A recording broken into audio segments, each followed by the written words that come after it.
नमस्कार दोस्तों, स्वागत है आपका आज के मुख्य समाचारों में। जी हाँ दोस्तों, आपको यहाँ पर देखने को मिलेंगी सुबह से लेकर शाम तक की तमाम बड़ी खबरें, मुख्य समाचार, ब्रेकिंग न्यूज़ अपडेट्स के रूप में। तो दोस्तों, आप सभी लोगों से रिक्वेस्ट है इस वीडियो को ज़्यादा से ज़्यादा लाइक और शेयर करें। तो चलिए दोस्तों, जान लेते हैं आज की पहली बड़ी खबर। 2019 में हारी 144 सीटों के लिए भाजपा की रणनीति। मोदी 40 जगह मेगा रैली करेंगे। अमित शाह और नड्डा को 104 सीटों का जिम्मा। जी हाँ दोस्तों, बीजेपी ने 2024 में होने वाले लोकसभा चुनाव की तैयारियां शुरू कर दी है। इसके लिए पार्टी 2019 में हारी 144 लोकसभा सीटों पर रैलियां करने की योजना बना रही है। इन लोकसभा सीटों में से 40 पर प्रधानमंत्री नरेंद्र मोदी बड़ी रैलियां करेंगे। बची हुई सीटों पर बीजेपी अध्यक्ष जेपी नड्डा, केंद्रीय गृह मंत्री अमित शाह समेत बड़े नेता सभाएं करेंगे। इस पूरी रणनीति को लोकसभा प्रवास योजना फेज 2 कहा गया है। भाजपा का फोकस जीती हुई सीटों पर दोबारा जीत दर्ज करने के साथ ही उन सीटों पर भी है जहां पार्टी दूसरे या तीसरे नंबर पर रही थी। ऐसी ज्यादातर सीटें पश्चिम बंगाल, तेलंगाना, महाराष्ट्र, पंजाब, उत्तर प्रदेश, छत्तीसगढ़, बिहार, तमिलनाडु की है। इनमें से सबसे ज्यादा सीटें पश्चिम बंगाल की है। बंगाल के बाद दक्षिण भारतीय राज्यों में ऐसी सीटों की संख्या सबसे ज्यादा है जहां पिछले लोकसभा चुनाव में भाजपा को जीत नहीं मिली थी। इसके बाद दोस्तों, अगली बड़ी खबर। आम आदमी पार्टी सरकार के मंत्री राजेंद्र पाल गौतम ने दिया इस्तीफा। धर्म परिवर्तन कार्यक्रम को लेकर हुआ था विवाद। जी हां दोस्तों, दिल्ली की आम आदमी पार्टी की सरकार में मंत्री राजेंद्र पाल गौतम ने रविवार को अपने पद से इस्तीफा दे दिया। पिछले दिनों एक धर्मांतरण कार्यक्रम में कथित तौर पर शामिल होने से जुड़ा एक वीडियो सामने आने के बाद वह विवादों में घिर गए थे और बीजेपी लगातार उनके इस्तीफे की मांग कर रही थी। दिल्ली के समाज कल्याण, सहकारिता और अनुसूचित जाति एवं जनजाति कल्याण मंत्री गौतम ने अपना 2 पन्ने का इस्तीफा ट्वीट करते हुए लिखा, आज महर्षि वाल्मीकि जी का प्रकटोत्सव दिवस है और दूसरी ओर मान्यवर काशीराम साहिब की पुण्यतिथि भी है। ऐसे सहयोग में आज मैं कई बंधनों से मुक्त हुआ और आज मेरा नया जन्म हुआ है। अब मैं और अधिक मजबूती से समाज पर होने वाले अत्याचारों व अधिकारों की लड़ाई को बिना किसी बंधन के जारी रखूंगा। इसके बाद दोस्तों, अगली बड़ी खबर। प्रदर्शनकारियों ने हैक किया सरकारी टीवी चैनल। ईरान के सर्वोच्च नेता की फोटो के साथ लिखा यह संदेश।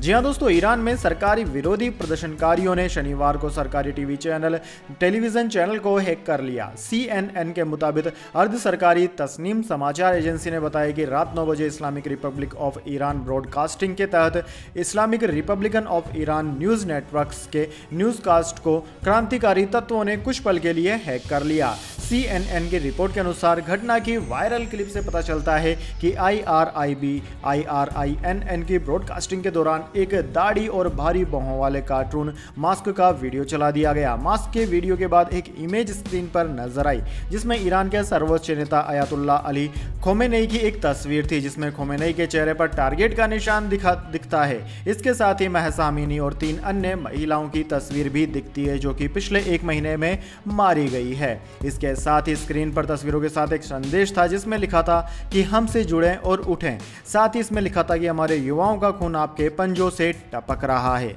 यह इमेज स्क्रीन पर कुछ सेकंड्स के लिए ही रहती है। इसके बाद दोस्तों, अगली बड़ी खबर। सीएम भूपेश बघेल ने राजस्व अफसरों को दी कड़ी चेतावनी। पटवारियों के तबादले के दिए निर्देश। जी हां दोस्तों, छत्तीसगढ़ के मुख्यमंत्री भूपेश बघेल ने रविवार को कलेक्टर कॉन्फ्रेंस में राजस्व विभाग के कामकाज की समीक्षा की। इस दौरान उन्होंने राजस्व विभाग के ढीले ढाले कामकाज पर कड़ी नाराजगी जताई, कार्रवाई के निर्देश भी दिए। इसके अलावा राजस्व विभाग के अधिकारी कर्मचारियों को अपनी कार्यशैली में बदलाव लाने के लिए भी कहा। दरअसल दोस्तों, शनिवार से राज्य के सभी एसपी और कलेक्टरों का कॉन्फ्रेंस शुरू हुआ है। आज अंतिम दिन में मुख्यमंत्री प्रशासन के कामकाज को लेकर कलेक्टरों के साथ मीटिंग की है। इस दौरान कई महत्वपूर्ण मामलों में उन्होंने निर्देश दिया। इसके बाद दोस्तों, अगली बड़ी खबर।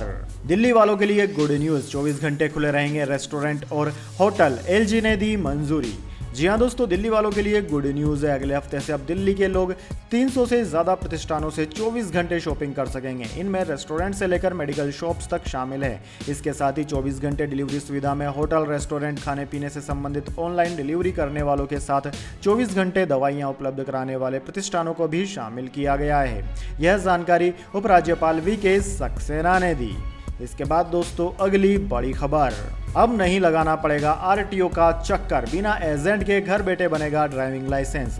जी हाँ दोस्तों, लोगों ने ऐसा भी जमाना देखा है जब ड्राइविंग लाइसेंस के लिए महीनों तक आरटीओ के चक्कर लगाने पड़ते थे, लेकिन अब सरकार ने लोगों की इस परेशानी को दूर करने के लिए कदम उठा लिया है। अब आपको लाइसेंस बनवाने के लिए ना ही बार बार आरटीओ के चक्कर लगाने होंगे और ना ही किसी एजेंट के माध्यम से अप्लाई करना होगा। अब आप घर बैठे ड्राइविंग लाइसेंस से लेकर व्हीकल रजिस्ट्रेशन जैसे कई कामों के लिए ऑनलाइन अप्लाई कर सकते हैं। दोस्तों, सड़क परिवहन और राजमार्ग मंत्रालय ने नागरिकों के लिए ड्राइविंग लाइसेंस और कंडक्टर लाइसेंस से लेकर परमिट से जुड़ी लगभग 58 सेवाओं को ऑनलाइन कर दिया है।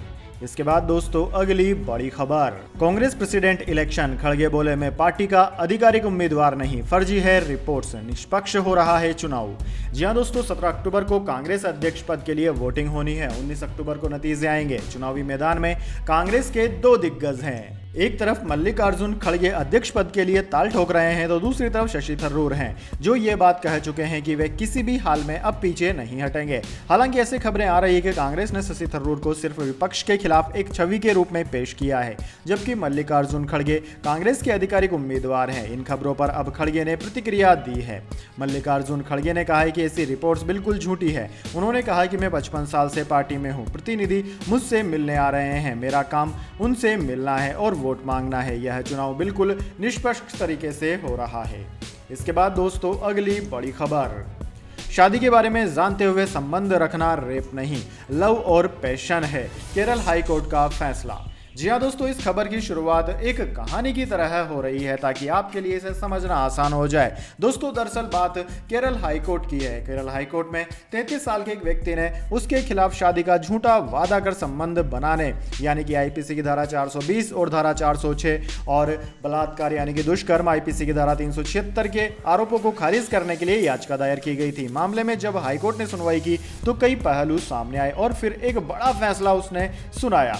दोस्तों, मामले की सुनवाई के दौरान पाया गया कि लड़के यानी कि याचिकाकर्ता के जिस लड़की के साथ संबंध थे उस लड़की को पहले से पता था कि वह शादीशुदा है। दोनों एक दूसरे को साल 2010 से जानते थे। लड़के के शादीशुदा होने के बारे में उसे 2013 में पता चल गया था।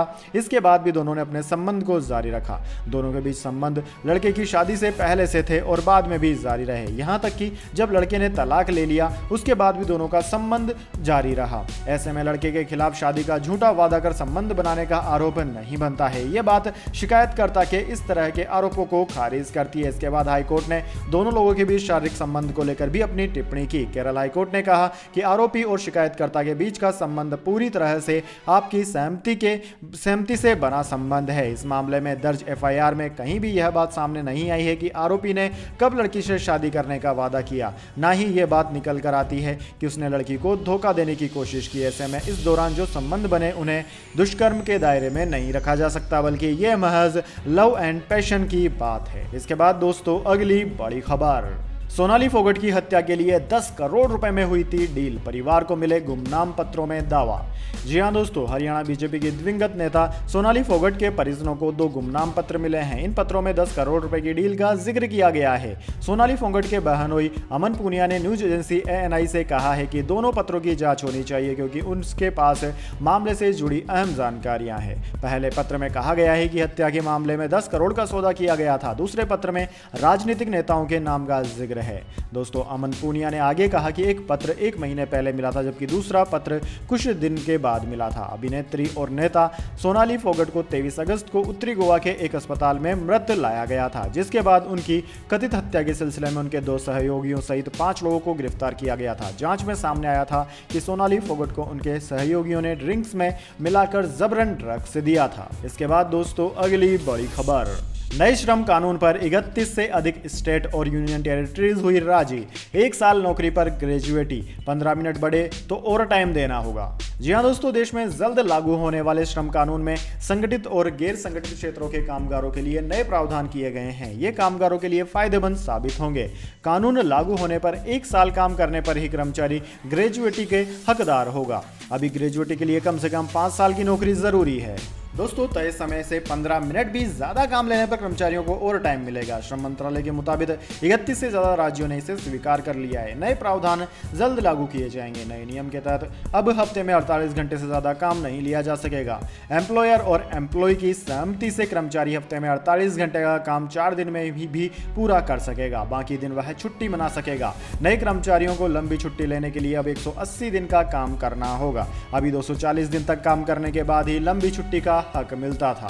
इसके बाद दोस्तों अगली बड़ी खबर, जम्मू कश्मीर जो पहले 100 रुपए का गमछा बांधते थे आज 80,000 का बांध रहे हैं। महबूबा मुफ्ती का बीजेपी पर तंज। जी हां दोस्तों, पीडीपी की मुखिया महबूबा मुफ्ती ने रविवार को जम्मू कश्मीर गांधीनगर स्थित पार्टी कार्यालय के बाहर कार्यकर्ताओं के अधिवेशन को संबोधित किया। इस दौरान उन्होंने बीजेपी पर जमकर निशाना साधा। उन्होंने कहा कि आज ये पार्टी दुनिया की सबसे अमीर पार्टी हो गई है। इनको अपने बड़े बड़े दोस्तों का कर्ज माफ करने का कमीशन मिलता है, इसलिए इस पार्टी के लोग 2014 से पहले 100 रुपए का गमछा बांधते थे, आज 80,000 रुपए का गमछा डालते हैं। जो लोग पहले 5,000 की ऐनक पहनते थे आज 1.5 लाख की ऐनक पहनकर घूमते हैं, यानी कि चश्मा पहनकर घूमते हैं। पीडीपी चीफ ने कहा कि जब जब बीजेपी को किसी राज्य की सरकार गिरानी होती है तो ईडी, सीबीआई, एनआईए, एसीबी का सहारा लेती है, और जब ईडी, सीबीआई, एनआईए, एसीबी सब फेल हो जाते हैं तब वहां पैसा काम करता है। महबूबा ने बीजेपी पर जोरदार हमला बोला। आप किस जरूरियत की बात करते हैं? आपने जरूरियत का बेड़ा गर्क कर दिया। इसके बाद दोस्तों अगली बड़ी खबर, आरजेडी की बैठक में हुआ बवाल। बाहर निकले तेज प्रताप यादव, बोले शाम रजक ने मुझे बहन की गाली दी। जी हां दोस्तों, आरजेडी की राष्ट्रीय कार्यकारिणी में लालू प्रसाद यादव के बड़े बेटे तेज प्रताप यादव ने हंगामा कर दिया। बैठक बीच में ही छोड़कर बाहर निकले तेज प्रताप गुस्से से तिलमिलाए हुए नजर आए। तेज प्रताप ने आरोप लगाया कि पार्टी नेता श्याम रजक ने उनको गाली दी। इसी से नाराज होकर तेज प्रताप यादव बैठक छोड़कर बाहर निकल गए। तेज प्रताप यादव ने इस मामले से जुड़ा एक ऑडियो भी शेयर किया। दरअसल लालू यादव की ताजपोशी और 2024 के लिए हुंकार भरने के लिए दिल्ली में बुलाई गई आरजेडी की नई राष्ट्रीय कार्यकारिणी की बैठक में लालू के ही बड़े बेटे ने बवाल काट दिया। तेज प्रताप ने कहा कि श्याम रजक आरएसएस के एजेंट हैं और उन्होंने न सिर्फ उनको बल्कि उनकी बहन और पीए को भी गाली दी।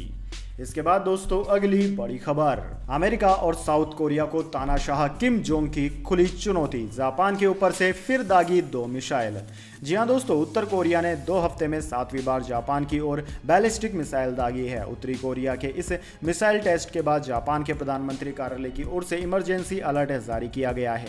दक्षिण कोरिया के ज्वाइंट चीफ ऑफ स्टाफ ने कहा कि प्योंगयांग ने रविवार तड़के दक्षिण पूर्वी तटीय शहर मुंचुन से 2 मिसाइलें दागी। पहली स्थानीय समय अनुसार लगभग 1:47 और दूसरी लगभग 6 मिनट बाद दागी गई। जापान सरकार ने कहा कि उत्तर कोरिया ने बैलिस्टिक मिसाइलों को दागा था। जापान के रक्षा राज्य मंत्री तोशिरो इनो ने संवाददाताओं से कहा कि दोनों मिसाइलें 100 किमी यानी कि 60 मील की ऊंचाई तक पहुंच गई और 350 किमी 270 मील की दूरी तय की। उन्होंने कहा कि दोनों जापान के विशेष आर्थिक क्षेत्र के बाहर गिर गए और अधिकारी इस बात पर गौर कर रहे थे कि किस तरह की मिसाइलें लॉन्च की गई, जिसमें संभावना है कि वे पनडुब्बी से लॉन्च की गई बैलिस्टिक मिसाइल थी। इसके बाद दोस्तों अगली बड़ी खबर, मुलायम सिंह यादव हेल्थ अपडेट। एक हफ्ते बाद केसीए मुलायम सिंह यादव की तबीयत, मेदांता ने जारी किया हेल्थ बुलेटिन।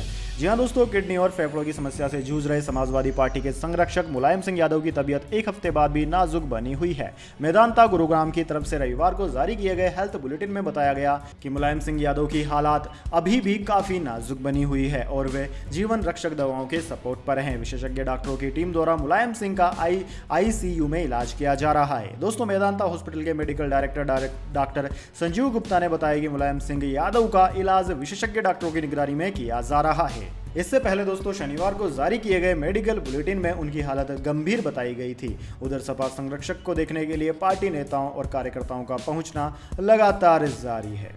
इसके बाद दोस्तों जाने अगली बड़ी खबर, लेकिन उससे पहले मेरी आपसे एक छोटी सी रिक्वेस्ट है, अगर दोस्तों आपको अभी तक हमारी न्यूज़ पसंद आई तो इसे एक छोटा सा लाइक ज़रूर दे दीजिए, और अगर आपको पसंद नहीं आई है तो बेशक आप डिसलाइक भी कर सकते हैं, लेकिन दोस्तों लाइक और डिसलाइक ज़रूर कीजिए, क्योंकि दोस्तों यही हमारी मेहनत का फल होता है और इसी से हमें पता चलता है कि आपको हमारी वीडियोज़ पसंद आ रही है या नहीं। तो चलिए दोस्तों जान लेते हैं आज की अगली बड़ी खबर। दिल्ली एनसीआर की रुक गई है रफ्तार, फसलें बर्बाद, 53 सालों का रिकॉर्ड टूटा। जी हाँ दोस्तों, दिल्ली में रविवार को बारिश का 53 सालों का रिकॉर्ड टूट गया। इस बारिश से दिल्ली के किसानों को भारी नुकसान हुआ है। दिल्ली वासियों को भी वीकेंड में हुई बारिश की वजह से दिक्कतों का सामना करना पड़ा। बारिश की वजह कई जगह जल भराव हो गया तो कई लोगों के घर के बाहर पानी जमा हो गया और कई लोगों के घर के अंदर भी पानी जमा हो गया। दोस्तों, वीकेंड सेलिब्रेट करने में भी लोगों को समस्याएं हुई। हालांकि इस बारिश से दिल्ली के AQI को सुधार करने में महत्वपूर्ण योगदान मिला। शाम को जहां दिल्ली का AQI 37 से दर्ज किया गया और जो कि अच्छी श्रेणी में आता है। सफदरजंग वेधशाला के मुताबिक शाम 5:30 बजे समाप्त होने वाले 9 घंटे की अवधि में 30.1 मिमी बारिश दर्ज की गई। मौसम विभाग ने रविवार को और अधिक बारिश होने की संभावनाएं जताई थी। दोस्तों, आपकी जानकारी के लिए बता दें, इस बेमौसम बारिश से किसानों को भी गहरा आघात पहुंचा है। किसानों की फसलें बर्बाद हो गई है। इसके बाद दोस्तों, अगली बड़ी खबर, सिंगापुर में खुलेगा अंबानी का family office. Real estate property चुनी। कम टैक्स के कारण सुपर रिच लोगों की पसंद है सिंगापुर। जी हां दोस्तों, एशिया के दूसरे सबसे अमीर कारोबारी और रिलायंस इंडस्ट्रीज के चेयरमैन मुकेश अंबानी अब सिंगापुर में फैमिली ऑफिस खोलने की तैयारी कर रहे हैं। सूत्रों के मुताबिक अंबानी ने इस नई यूनिट के लिए रियल एस्टेट प्रॉपर्टी चुन ली है। कर्मचारियों की हायरिंग भी शुरू कर दी है। देखरेख के लिए मैनेजर भी रख लिया है। दोस्तों, सूत्रों के मुताबिक मुकेश अंबानी की पत्नी नीता अंबानी भी सिंगापुर में ऑफिस खोलने में मदद कर रही है। अंबानी चाहते हैं कि सिंगापुर में परिवार का ऑफिस 1 साल के भीतर शुरू हो जाए। रिलायंस अपने पुराने तेल शोधन और पेट्रोकेमिकल बिजनेस से ई-कॉमर्स, ग्रीन एनर्जी और पूरे भारत में अपनी रिटेल के विस्तार की ओर बढ़ रहा है। कम टैक्स और सुरक्षा के कारण सिंगापुर सुपर रिच लोगों के लिए बीच फैमिली ऑफिस के लिए आकर्षण का केंद्र बनता जा रहा है। इसके बाद दोस्तों, अगली बड़ी खबर, वर्कलोड मैनेजमेंट पर कपिल देव का बयान वायरल। कहा तो खिलाड़ी ना खेलें IPL। जी हां दोस्तों, टीम इंडिया लगातार क्रिकेट खेल रही है। घर में एक के बाद एक 2 सीरीज खेलने के बाद खिलाड़ी T20 वर्ल्ड कप खेलने के लिए ऑस्ट्रेलिया में है। उससे पहले भी मैच चल रहे थे। ऐसे में वर्कलोड मैनेजमेंट को लेकर काफी बातें होती है। इस बीच टीम इंडिया के पूर्व कप्तान कपिल देव ने खिलाड़ियों पर बन रहे दबाव को लेकर अहम बयान दिया, जिसकी काफी चर्चा हो रही है। कपिल देव का कहना है कि अगर खिलाड़ियों को IPL जैसे टूर्नामेंट से प्रेशर लगता है तो मत खेले। एक इवेंट में कपिल देव ने कहा कि मुझ में खेलने का जुनून था, मैं बात को बदलना चाहूंगा। मैं टीवी पर काफी बार सुनता हूं कि लोग कहते हैं कि हम IPL खेलते हैं तो काफी प्रेशर होता है। मैं साफ कहना चाहूंगा कि तो मत खेलिए, क्या प्रेशर है? अगर आप में जुनून है तो किसी भी तरह का प्रेशर नहीं होना चाहिए। इसके बाद दोस्तों, अगली बड़ी खबर, नोकिया का low budget G11 plus smartphone हुआ लॉन्च। इसमें 6.5 इंच की फुल HD प्लस स्क्रीन और 50 MP ड्यूल रियर कैमरे का भी है। जी हां दोस्तों, नोकिया ने फेस्टिवल सीजन में अपना low budget G11 plus smartphone India में लॉन्च कर दिया। दोस्तों, इस फोन की कीमत 12,500 रुपए है। इस 4G मोबाइल में यूजर को 6.5 इंच की फुल HD प्लस स्क्रीन मिलेगी। इसमें 50 MP का प्राइमर कैमरा भी दिया गया है। इसके साथ ही 5000 mAh की बैटरी के साथ नोकिया ने 3 दिन तक बैटरी बैकअप का दावा भी कर डाला है। दोस्तों, लो बजट 4G स्मार्टफोन का ड्यूल सिम वेरिएंट इंडिया में बिक्री के लिए तैयार है। इसमें 4GB रैम और 64GB इंटरनल स्टोरेज भी है, जिसे मेमोरी कार्ड की मदद से 512GB तक बढ़ा सकेंगे। दोस्तों, G11 प्लस के 3GB रैम प्लस 32GB और 64GB स्टोरेज वेरिएंट इंडिया में लॉन्च फिलहाल नहीं हुए हैं। इसके बाद दोस्तों, अगली बड़ी खबर, उइगर मुसलमानों पर भारत ने नहीं किया चीन का विरोध। UN में अमेरिका पर भारी पड़ा ड्रैगन। 12 मुस्लिम देश भी चीन के साथ। जी हां दोस्तों, चीन के शिनजियांग प्रांत में उइगर मुस्लिमों के ह्यूमन राइट्स की स्थिति पर बहस को लेकर संयुक्त राष्ट्र मानवाधिकार परिषद यानी कि UNHRC में लाया गया प्रस्ताव पास नहीं हो सका। भारत इस प्रस्ताव की वोटिंग में शामिल नहीं हुआ। भारत के चीन के खिलाफ वोटिंग न करने की काफी चर्चा हो रही है। पाकिस्तान समेत कई मुस्लिम देशों ने इस प्रस्ताव के खिलाफ वोटिंग करते हुए उइगर मुस्लिमों की बजाय चीन का साथ दिया। 7 अक्टूबर को संयुक्त राष्ट्र मानवाधिकार परिषद यानी कि UNHRC में चीन के शिनजियांग प्रांत में उइगर मुस्लिमों के उत्पीड़न पर बहस को लेकर एक प्रस्ताव लाया गया। इस प्रस्ताव को America, Britain, Canada, Denmark, Finland, Iceland, Norway और स्वीडन जैसे देशों के ग्रुप ने पेश किया था। इसके लिए 47 सदस्यों वाले UNHRC में वोटिंग हुई और फैसला चीन के पक्ष में रहा। इसके बाद दोस्तों, अगली बड़ी खबर, त्रिशूल या उगता सूरज, नए चुनाव चिन्ह को लेकर उद्धव ठाकरे गुट में मंथन हुआ शुरू। जी हां दोस्तों, महाराष्ट्र में अब उद्धव ठाकरे और शिंदे गुट में शिवसेना पर अधिकार को लेकर जारी जंग के बीच एक बड़ी खबर सामने आई है। सूत्रों के मुताबिक उद्धव ठाकरे गुट ने पार्टी के सिंबल के लिए उगता सूरज और त्रिशूल पर विचार करना शुरू कर दिया है। इसके अलावा ठाकरे गुट ने पार्टी के नाम पर भी मंथन करना शुरू कर दिया है। सूत्रों के मुताबिक ठाकरे गुट को 2 नाम पर विचार किया कर रहा है। पहला शिवसेना बाला साहेब ठाकरे और दूसरा शिवसेना उद्धव बाला साहेब ठाकरे। पार्टी इसमें से किसी एक नाम पर आधिकारिक रूप से मोहर लगा सकती है। दोस्तों, सूत्रों के मुताबिक ठाकरे गुट दो नामों पर विचार कर रहा था। इन दोनों में से किसी एक पर मोहर लगाई जा सकती है। पूर्व में दोपहर 12 बजे बैठक की और बाद में शाम 7 बजे भी बैठक हुई। आपकी जानकारी के लिए बता दें, साल 1989 में 1 अक्टूबर को शिवसेना ने धनुष और तीर का चुनाव चिन्ह आयोग से हासिल किया था। वहीं दोस्तों, दूसरी ओर शिंदे गुट भी अपना चुनाव चिन्ह तलाश करने के लिए जुट गया है। दोस्तों, आपकी जानकारी के लिए बता दें, चुनाव चिन्ह और नाम को लेकर शिंदे गुट और उद्धव ठाकरे गुट दोनों कोर्ट में पहुंचे थे। फिलहाल कोर्ट ने मौजूदा चुनाव में शिवसेना का नाम और त्रिशूल और धनुष के निशान पर बैन लगा दिया है, यानी कि दोनों ही पार्टियां अब शिवसेना के चिन्ह और शिवसेना का नाम इस्तेमाल नहीं कर पाएंगी। इसलिए अब दोनों ही गुट नए नाम और नए निशान की तलाश में जुट गए हैं। तो दोस्तों, यह थी आज की तमाम बड़ी खबरें। इसके बाद दोस्तों बारी आती है आज के माइंड क्यूज क्वेश्चन की। जी हाँ दोस्तों, एक आसान से सवाल का जवाब देकर आप जीत सकते हैं एक अमेजिंग सरप्राइज गिफ्ट हमारे यूट्यूब चैनल की ओर से। तो दोस्तों, आज का सवाल आपकी स्क्रीन पर आ चुका है। भारतीय जनता पार्टी यानी कि बीजेपी का वर्तमान अध्यक्ष कौन है? जी हाँ दोस्तों, अगर आप जानते हैं बीजेपी पार्टी का वर्तमान अध्यक्ष कौन है, उनका नाम अगर आप जानते हैं तो जल्दी से कमेंट बॉक्स में लिख दीजिए। अगर दोस्तों आपका जवाब पता एकदम सही और आप चुने जाते हैं लकी विजेता के रूप में, तो आपको मिल सकता है एक अमेजिंग सरप्राइज गिफ्ट हमारे यूट्यूब चैनल की ओर से। तो दोस्तों, जल्दी से अपना उत्तर कमेंट बॉक्स में लिख दीजिए, वीडियो को लाइक कर लीजिए और चैनल को सब्सक्राइब करके बेल आइकन भी दबा लीजिए। धन्यवाद। वंदे मातरम। जय हिंद, जय भारत।